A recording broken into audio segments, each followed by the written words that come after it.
Good evening, viewers. This is Deepika Lingdo, bringing to you the news and events of Meghalaya from the Bosco Media Network. Headlines for today.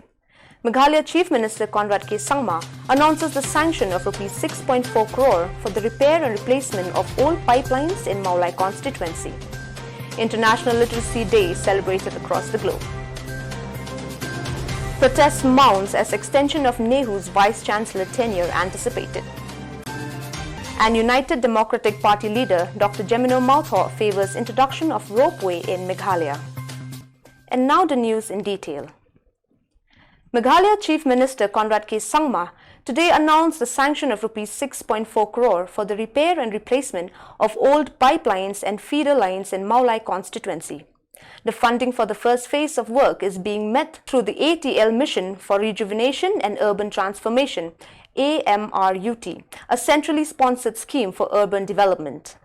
Meeting PHE officials and other stakeholders in the presence of local MLA, PT Sangma during his short stopover at Meghalaya en route to Delhi for an official visit, the Chief Minister said that it is the endeavour of the government to ensure proper piped water supply reaches all households in the rural areas, and through the implementation of various programs and schemes, a massive effort is being made both by the central and the state government to overhaul the existing water supply infrastructure in the urban areas.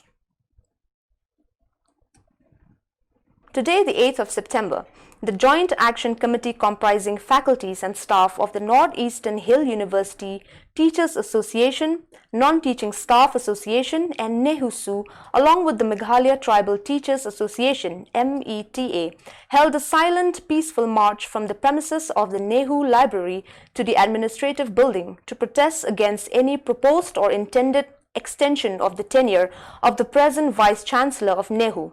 Citing lack of performance and progress in academic and administrative matters, misuse of power and position to further personal agenda, and failure to fill existing vacancies during his tenure. While the present VC is supposed to retire on the 23rd of September, the JAC, already anticipating an extension, has voiced its demand that his tenure should not be extended even by a day. Today, the Joint Action Committee, that is NEHU Teachers Association, Non-Teaching Staff Association, and NEHU Student Union, have gathered here in a peaceful, democratic, silent manner to show our protest, silent protest in a democratic manner, that we do not want even a single day extension for this Vice-Chancellor. Because of his poor performance, our university has gone down to the lowest level ever in NEHU history, from 15 position to 74 position, 59 position, 49 position, like that, by different ranking framework, by applying different parameters.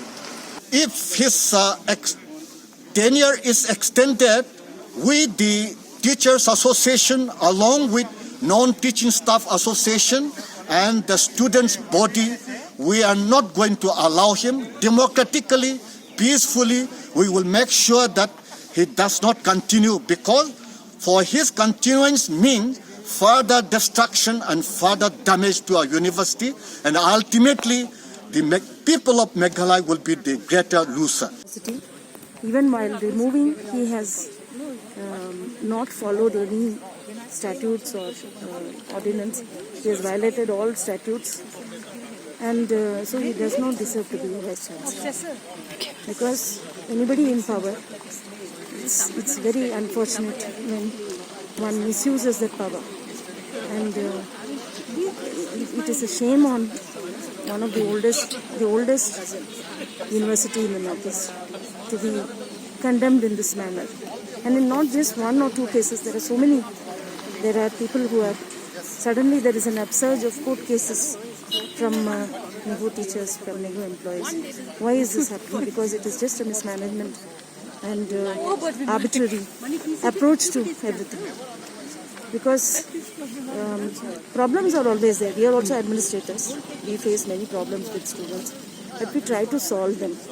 And solving them happens only when there is dialogue. But if the administrators don't want to have any dialogue, they want to create their own methods of groups, and only with those they demonstrate or they follow rules which are not even applicable to us.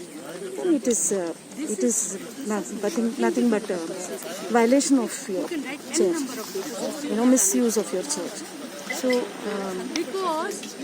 So this demonstration is towards not allowing him to stay even a day longer once his term is over.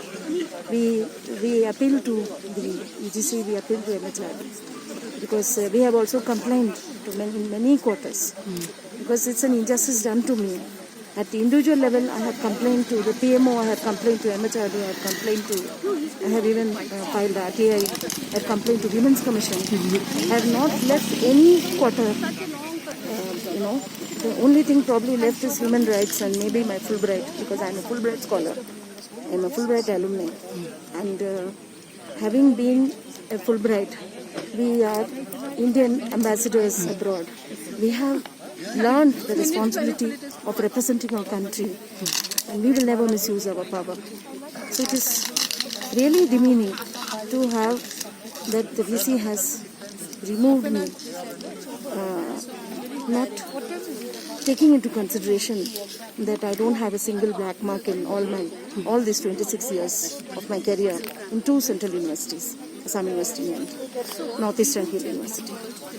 So I feel that there's nothing left for me. I have fought everywhere, and I think that as an administrator, he does not deserve to be a vice chancellor. And so my appeal to MHRD and to all is that all concerned that he should not be even a single day extension. This is so the whole NEHU is fighting for that. Yeah, basically we are fighting against the extension of this Vice Chancellor, Professor S.K. Srivastava, in whichever, because we don't want him to extend his tenure even by a day. So that was the stand of META. And as META, Meghalaya Tribal Teachers Association, we took part and participated with the JAG and fully supported them, which comprises of the NEHU Teachers Association, the NEHU Non-Teaching Association, and the NEHU Student Union. Professor S.K. Srivastava should leave and hand over the charge to the senior most professor. Of course, the whole idea that why such an unceremonious exit that we are demanding is simply because he didn't perform. And that's, as you can see here, one of the placards says he's a non-performer Vice Chancellor. He has not done anything for the last 5 years, and that's how we are sliding on all fronts in the university, simply because he has not taken any initiative as far as the academic upliftment is concerned. Instead, he tried to manipulate all sort of rules that we have, break all sort of ordinance that we have in NEHU that is supposed to be adhered to at all point of time. And in doing so, he tried to manipulate by changing the rules the way he wanted it and tried to bulldoze things through it. And then appointments of heads and deans. Not only that, because most of the time, except during this lockdown period, probably this is the longest stretch where he has been in station for probably 3 months or so. Otherwise, since beginning, he has never been here at a stretch. The reason, of course, best known to him and all sort of RTI, as you can see the placard that says, when we file RTI to ask where does he go, on what kind of agenda he have outside the university, because we understand that as Vice Chancellor he is supposed to take care of the university and make sure that the upliftment of the university takes place. But because he was absent from the station, he could not initiate anything, and it's all in patches, here and there, and a piecemeal kind of solution, which doesn't help for the upliftment of the university.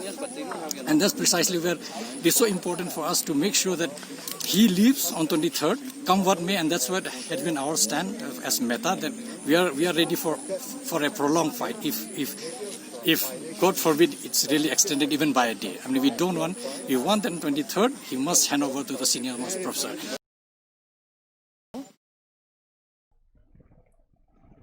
The International Literacy Day is observed everywhere on September 8th to raise awareness and concern for literacy problems that exist within the local community as well as globally. It also highlights the importance of literacy to individuals, communities, and societies. This year, the theme is Literacy Teaching and Learning in COVID-19 Crisis and Beyond.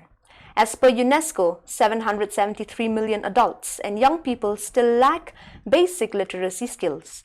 The current COVID-19 crisis has disrupted education, affecting millions of youth and adult students as well. As teachers, the 8th of September was declared as International Literacy Day by UNESCO on 26 October 1966 at the 14th session of UNESCO's General Conference. Meghalaya government intends to further improve the healthcare system in the state. Health Minister A.L. Hek has informed that the state government is working to strengthen the healthcare system in Meghalaya.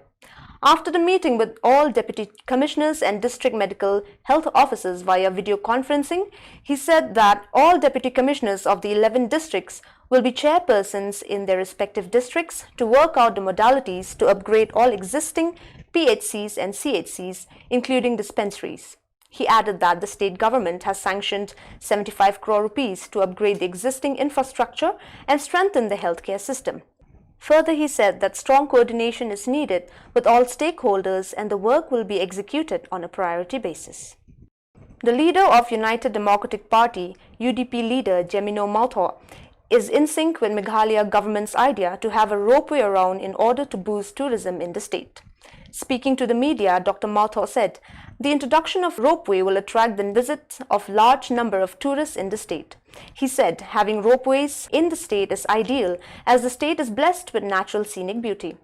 Dr. Mautho also said that the advent of ropeway in the state will drastically improve the economy of the people in the state. We have a very vast potential here. But the difficulty as far as transportation is concerned, as far as communication is concerned. So one of the ways, to attract people from outside also, if we have these ropeways in some parts of the state of Meghalaya, I think it will be very attractive for people coming from outside, and I think it will go a long way, to boost this tourism industry also in the state of Meghalaya. And I still remember, I was still very young at that time, when our legislators like Stanley Nichols Roy and some other legislators, they had gone outside. Once upon a time, I'm talking about decades altogether, and they were throwing this idea of having these ropeways in different parts of the state of Meghalaya.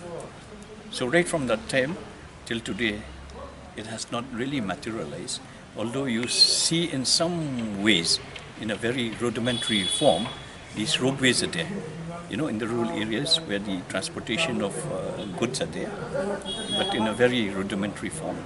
But if we have it in now with proper technology and all that, I think it will be very good. The issue of introducing the railway in Meghalaya has come up to the fore again after a deep slumber. The issue was raked up by the Meghalaya unit of the BJP when it wanted to bring in the railway line up to Shillong. The idea of bringing in the railway line up to Shillong was rejected by the Regional Democratic Alliance (RDA), or constituent of the ruling Meghalaya Democratic Alliance (MDA) government in Meghalaya. Close on the heel of the proposal of bringing it up to Khanapara, the Hinyotra People's Federation today vehemently opposed the idea of making connecting Meghalaya by railway. The HPF said the government should adopt all the various mechanisms to check influx before thinking of bringing the railway line in Meghalaya. Kami kumjuk ke sarkar Meghalaya hapo uput usam jong state Meghalaya jungi. Kumbalong menta naduk ke influx mo kumbangi lay tip ka entry and exit point. Hakite kipor ngilay long shit raham bantray tingila haduk menta kampat syam la saiso. Tingas mo pa kani ka jing Martin Luther Christian University today launched a School of Social Work through a virtual ceremony. The school will comprise of 4 departments: Department of Public Health, Department of Family and Child Studies, Department of Community Development, and the Department of Mental Health and Well-being. These departments will offer specialization in public health, family child studies, community development, and medical psychiatry in social work to postgraduate students. This also marks the establishment of Yatailang, a Center for Social Research, Action and Development which has been established to enable the school to conduct research with the aim of contributing to the development of the state and region. One of the first research works of the center will be a project with NESFAS on land and landlessness in Meghalaya and Nagaland. The mortal remains of former Meghalaya Veterinary and Animal Husbandry Director Dr. Jasper Sanjirwa, a multifaceted personality who passed away on the 5th of this month, was laid to rest at the Presbyterian Cemetery at Wathabru Mission Compound area in Shillong today. Besides being a dedicated government servant, Dr. Lingdaw was an ardent sports lover and church elder of Maukar Presbyterian Church. He left behind his wife, 2 daughters and grandchildren. A prayer service was organized at his residence at Bishnupur in Shillong before the body was laid to rest. Dr. Jirwa began his career as veterinary doctor and climbed up the ladder to occupy the coveted post of Director of Veterinary and Animal Husbandry Department, Government of Meghalaya. He was known as a man of integrity and earned the respect and love of everyone. He was known for his punctuality and dedication to the work. Dr. Jasper Sanjirwa brought a complete infrastructural change of the Directorate of Veterinary and Animal Husbandry located at Lomding, Shillong. Dr. Jirwa was sympathetic towards the poor, the needy and the downtrodden and would never refuse to provide employment to those who were in dire need of employment. When he was in service, he would readily give talks through Dudarshan Kendra about the various development in veterinary and animal husbandry sector. He was friendly to the print and electronic media and known for his generosity to giving equal advertisements to the newspapers and journals. Dr. Jirwa played football for Maukar Sports Club during his young days as defender. Being passionate about sports, later on he was fully involved to promote Meghalaya Taekwondo Association to attain greater heights. Emulating his father, a devout Christian, Dr. Jirwa dedicated his retired life for the well-being of the faithful of Maukar Presbyterian Church and became its church elder. Dr. Jasper Sanjirwa's demise has left a void to all who have come in contact with him, and his name will be cherished by future generations. Now let us have a glimpse at the COVID update for today.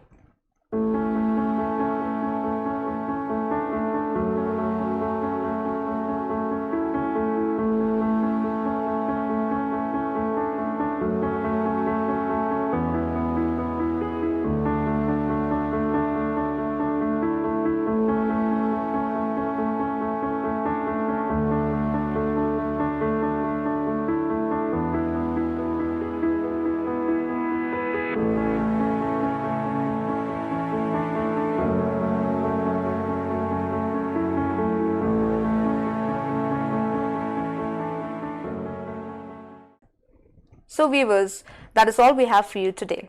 See you tomorrow at the same time and in the same channel. Thank you for watching.